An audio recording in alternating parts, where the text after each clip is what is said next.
प्यारे बच्चों, कक्षा 8 के भूगोल विषय में अगला अध्याय उद्योग में आज आप उद्योगों का वर्गीकरण, आकार के आधार पर वर्गीकरण तथा कुटीर उद्योग का अध्ययन इस वीडियो में आप करेंगे। तो देखिए, उद्योग प्राचीन काल में मनुष्य छोटे उपकरणों की सहायता से अपने उपयोग की वस्तुएं बनाते थे। यह उद्योग की शुरुआत थी। उद्योग एक सुनियोजित संगठन है जिसके अंतर्गत वस्तुओं का विनिर्माण किया जाता है। विनिर्माण उद्योग का सिद्धांत है कि जितनी बार किसी वस्तु के स्वरूप में परिवर्तन किया जाता है, उसकी उपयोगिता और मूल्य में उतनी ही वृद्धि हो जाती है। इस विनिर्माण की 3 विशेषताएं होती हैं। नंबर 1, किसी कच्चे माल अथवा सामग्री के प्रयोग से नई वस्तु का निर्माण किया जाता है, जैसे लकड़ी से फर्नीचर बनाया जाता है। नंबर 2, रूपांतरण द्वारा पदार्थ की उपयोगिता बढ़ जाती है। उदाहरण के लिए रुई से वस्त्र तथा वस्त्र से पोशाकें बनाई जाती हैं। नंबर 3, वस्तुओं के मूल्य और गुणवत्ता में विनिर्माण द्वारा वृद्धि होती है। उदाहरण के लिए लोहे से बनी मोटर गाड़ियां तथा एल्युमिनियम से बनी निर्मित वायुयान अपनी मूल धातु से हजारों गुना अधिक मूल्यवान होते हैं।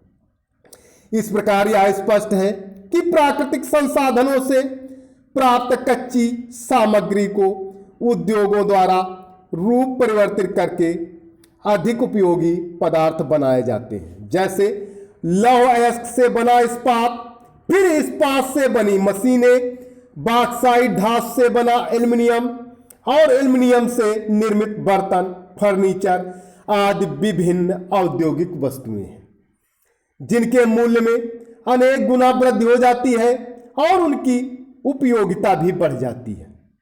वर्तमान युग औद्योगिक युग है। उद्योग किसी भी देश की प्रगति का आधार एवं सूचक होते हैं।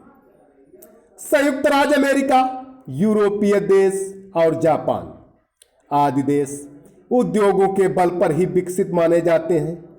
जिन देशों में उद्योगों का अभाव है अथवा कम उद्योगों का विकास हुआ है, वे अल्प विकसित अथवा विकासशील देश कहे जाते हैं। अपने उद्योगों का विकास करके विकासशील देश विकसित देशों की कतार में शामिल होने का प्रयत्न कर रहे हैं। उद्योगों से वस्तुओं का निर्माण नहीं होता, बल्कि रोजगार के अवसरों में वृद्धि, राष्ट्रीय आय में वृद्धि, प्रति व्यक्ति आय में वृद्धि और आर्थिक विकास भी होता है। किसी भी देश में उद्योगों की संख्या और उनके द्वारा किए गए उत्पादन से उस देश की आर्थिक स्थिति सुदृढ़ होती है। आगे देखिए, उद्योगों का वर्गीकरण। आकार, उत्पादों की प्रकृति, मालिकाना हक तथा प्रबंधन के आधार पर उद्योगों को वर्गीकृत किया जा सकता है। तो नंबर 1, आकार के आधार पर वर्गीकृत। उद्योगों के आकार का निर्धारण उसमें लगी पूंजी, उसमें लगे श्रमिकों की संख्या तथा उत्पादन की मात्रा के आधार पर किया जाता है। इसके आधार पर उद्योगों को 3 वर्गों में बांटा जा सकता है। नंबर 1, कुटीर उद्योग।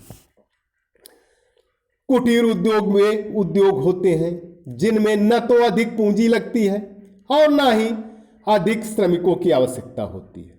कारीगर लोग अपने घर में ही सपरिवार लगकर उत्पादों का निर्माण करते हैं। उत्पाद स्थानीय बाजारों में भी बेचे जाते हैं। कुटीर उद्योग उन उद्योगों को सामान बनाकर भी देता है जो अधिक निर्माण करते हैं। भारत में कई प्रकार के कुटीर उद्योग हैं, जैसे हथकरघा, हस्तकला की वस्तुएं आदि। तो प्यारे बच्चों, आज इस वीडियो में इतना ही। सभी विद्यार्थी आकार के आधार पर वर्गीकरण तथा कुटीर उद्योग को अपने शब्दों में लिखकर होमवर्क वाले ग्रुप पर अवश्य डालें। धन्यवाद।